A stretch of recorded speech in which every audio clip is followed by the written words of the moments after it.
ごきげんよう、上川かおるです。今回取り上げる話題は、日本の政治家たちは残念ながら外交というものを全く重視していないという話について取り上げようと思います。この話を解説するにあたって、現在非常に残念な事態が進行中です。それは G20 の外相会合において日本の外務大臣が出席しないということを決定したためです。外務大臣が出ないくらいなんだと思われる方もいるかもしれませんが、外交というのはその時その時で適切な行動を取り続けるということが非常に大事なものですから、現在の国際情勢を考えた場合において、外務大臣が重要な会合の場に出ないということは、日本がどのような立場でどのようなことを考えているかを発信する機会を失いますし、逆に言えば都合の悪い話というのも日本がいない間に広げられてしまう可能性もあるわけです。ですから外交というのは非常に重要で、国益を守るための静かな戦いでもあるのです。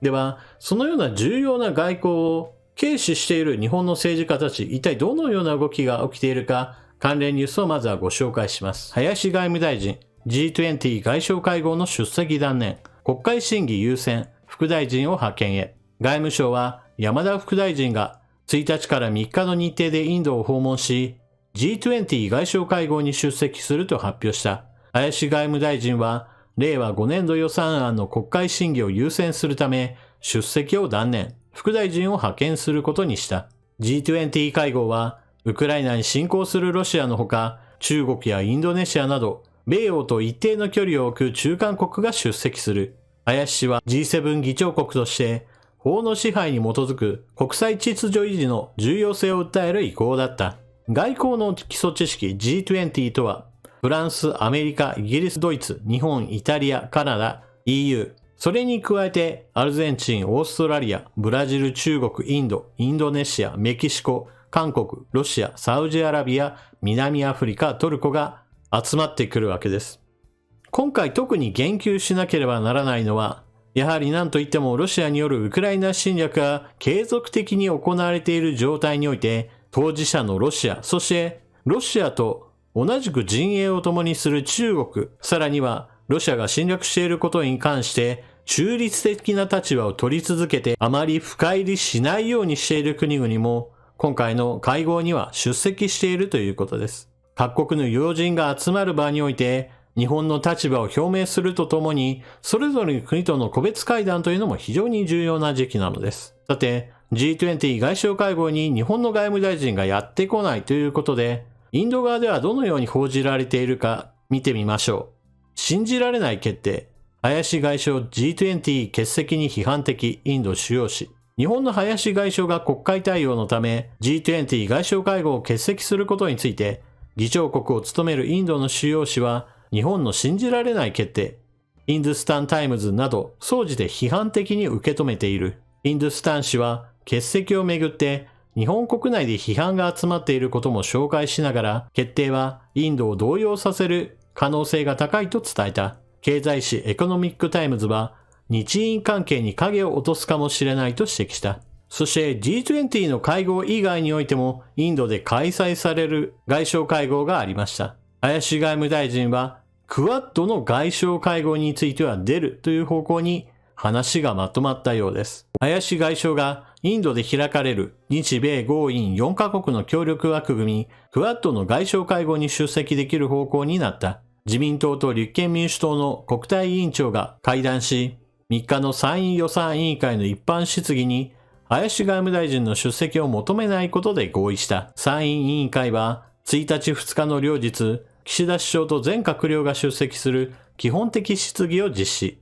林外相はインドで開かれる G20 外相会合への参加を断念したが、与党は外交上の国益の観点から林外務大臣がクアッドに出席できるよう野党と調整していた。G20 の外相会合には出れなかったけれども、クアッドの外相会合には出れたんだから良かったなどという話では全くありません。そもそも本来であればどちらの会合においても林外務大臣は出席できるように準備を進めるべきでしたし、それが叶わなかったというのは政権も野党も与党も全部の国会議員たちが責任を負わなければならない国益を軽視した結果だと言えるでしょう。そもそも論としてこれは今に始まった問題ではなく、国会の質疑応答において直接の質問を受けるという場合であればまだわかるのですが、そもそも質問を受けないけれども、全閣僚の出席を求めるようなことが非常に多すぎます。特に外務大臣のような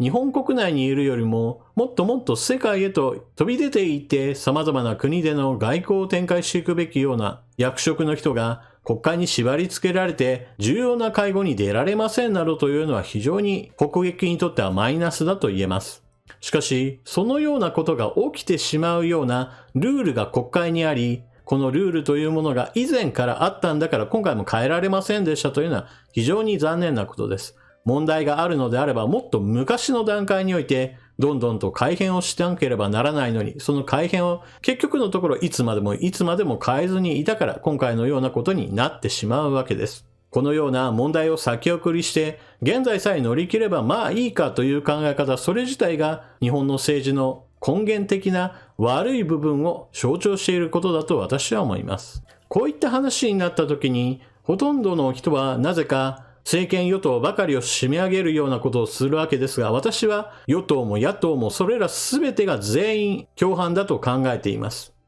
例えば野党の方であれば、日本はもっと外交を重視して他の国と仲良くしなければならないといったような話をよくするわけですが、今回の外交においても野党がそもそも外務大臣を送り出せばいいものの質疑を行うんだから国会にいなさいみたいな話をこれまではしていたわけです。一方で与党はどうかといえば、野党の方がこう言うんだから仕方ないよねみたいな形で調整を重ねていたけれども、結局調整ができませんでしたといったような言い訳をすることによって G20 の外相会合に外務大臣が行けないなどということになってしまったわけです。外交を大事にしなければならないという姿勢をもっとはっきりと示し、政権与党と政権はもっと緊密に連携しつつ野党を説得しなければなりませんし、このような国益を軽視したルールそのものも国会議員たち全員で改善に取り組むべきでしょう。さて、なぜそれほどに外交が大事なのかについてのお話をしておかなければなりません。例えば、現在ロシアによるウクライナ侵略が行われているわけですが、欧米から多くの支援をウクライナは受けています。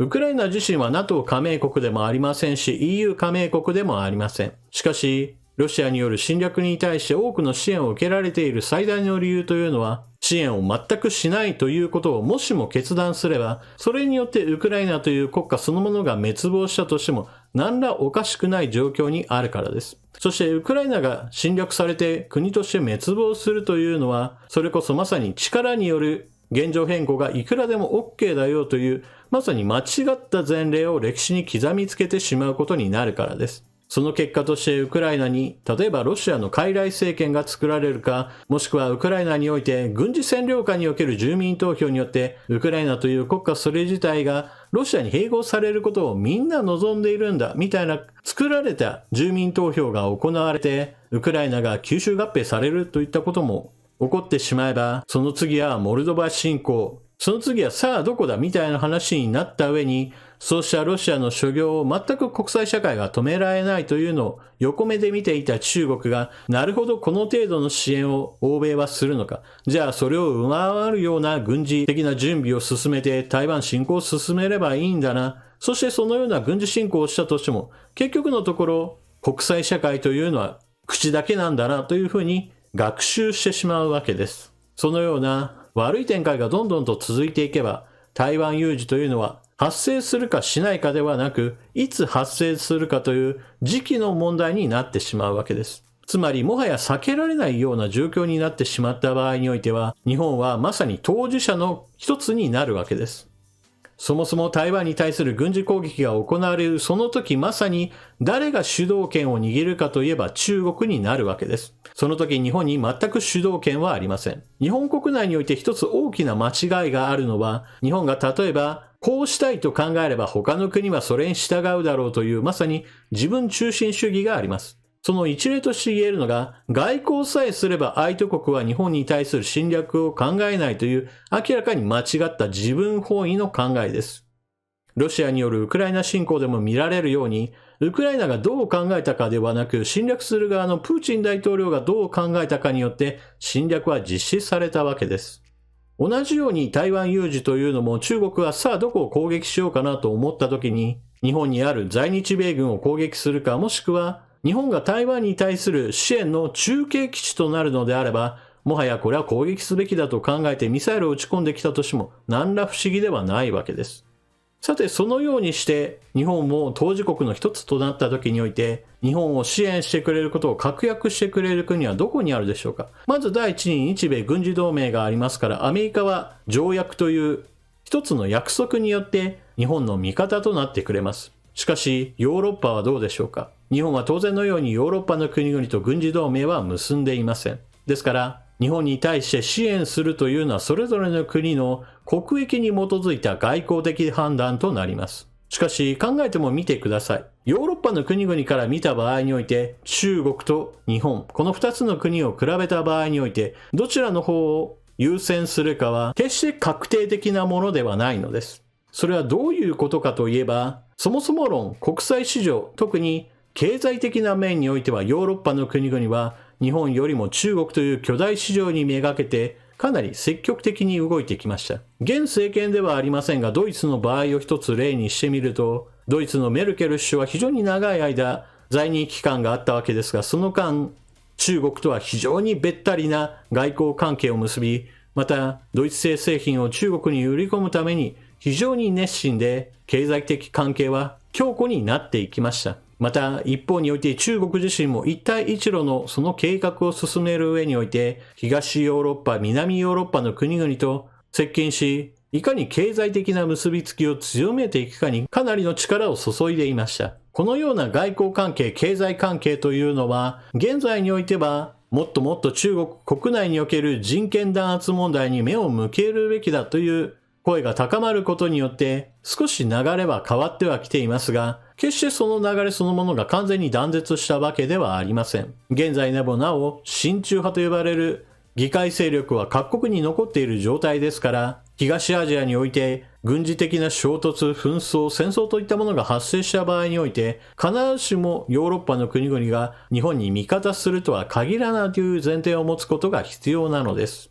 そしてここで重要なのが、ロシアによるウクライナ侵略が行われて、その時日本がどのような外交的な立場を取り続けたか、一体誰の味方であり続けたというのは、ヨーロッパから見た場合においては非常に重要なのです。例えば日本がウクライナに対する支援が非常に中途半端で、結局ほとんど何もやらなかったよね、みたいな形で、ヨーロッパから評価された場合において、日本がその後に攻撃された場合において、果たして助ける価値のある国だと評価するかどうか、まさにその時外交の成果が試されるわけです。しかもその時も非常に重要なのですが、日本が決めることではなく、相手国が日本を助けるかどうかを考えるわけです。このように外交の成果というのは決して現時点においてさあ何かどうなるかといった話ではなく、後々まで続くような伏線として常に国益が発生するか損失するかの話が出てくるものですから、連綿とした努力が必要になるわけです。そうした意味では、国会対応のために外交なんて、後でもいいやみたいな考え方を今の政治家たちがしているのであれば、これははっきり言って大きな間違いだと言えます。普段は外交を大事にしろという野党も、結局のところ自分たちの党利党略をもとにして外交を邪魔するというのであれば、これもまた論外ですし、与党も与党で野党がそう言っているんだからこれをなだめるためには国会対応を大事にしなければならないよねと外交を軽視し、そしてこのような柔軟性の欠く国会のルールを全く変えないというのも、これまた国会議員としての仕事、責務を果たしていないと言えるでしょう。外交をどうするかというのは残念ながら国民の関心事としては低いものではありますが、しかし国益を考えた場合においては非常に重要なものですから、国会議員たちは外交を妨げないような国会ルールへと改善していってほしいものです。というわけで今回の動画はここまで。最後までご視聴いただきありがとうございました。チャンネル登録していない方はぜひともチャンネル登録していってください。そして動画を見終わったら評価ボタンのクリックとあなたの感想コメントをぜひともよろしくお願いします。それでは次の動画でまたお目にかかりましょう。またね。